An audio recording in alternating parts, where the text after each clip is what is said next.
What happens when you use tungsten white balance with an amber gel, and what happens when you use an amber gel with cloudy white balance? The difference is quite surprising. AdoramaTV presents You Keep Shooting with Bryan Peterson, where you'll learn unique and creative techniques that will elevate your photography skills. Here's your host, Bryan Peterson.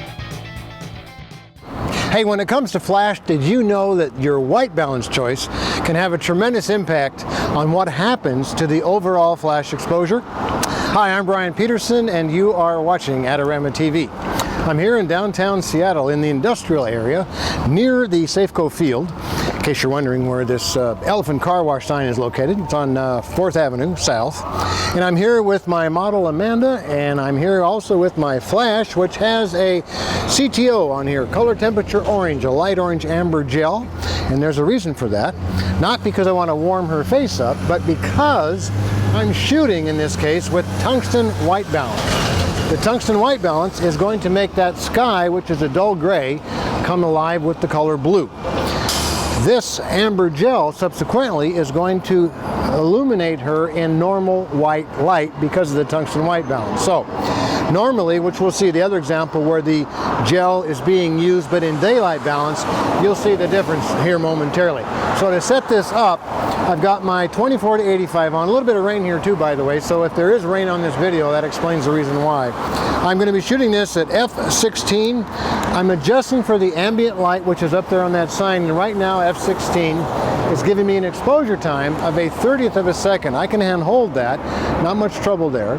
But what makes it interesting is I'm going to have Amanda throw her hair up, and as it does, I will flash her at that point, and in doing so, we will freeze the action of her because of the flash exposure. Keep in mind the 30th of a second at f16 is the ambient for the sky and for the pink elephant sign. The flash during that 30th of a second is firing at about a 4,000th of a second, the actual flash duration. And since that's the sole illumination for Amanda, she's actually being frozen at a 4,000th of a second in terms of the overall exposure. So with that in mind, let's fire one up here, Amanda, and I'm just about ready to get going. And got you in focus, and go ahead.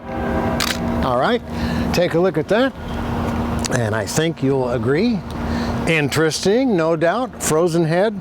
She's got a great little smile on her face against the elephant car wash. Why we chose this location is anybody's guess.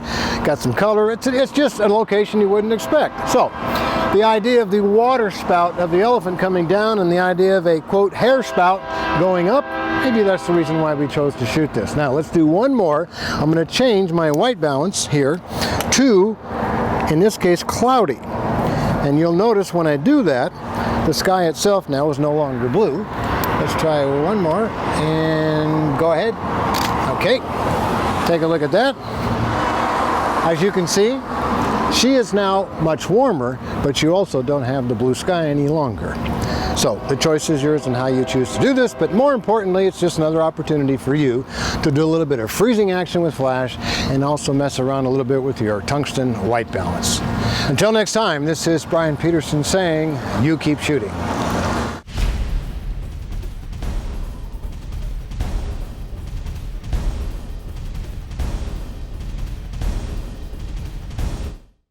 For all the latest photography, video, and computer gear, visit Adorama.com. Place your order by 8 p.m. and it ships the same day. Plus, next time you're in New York City, be sure to visit our store located on 18th Street between 5th and 6th Avenue.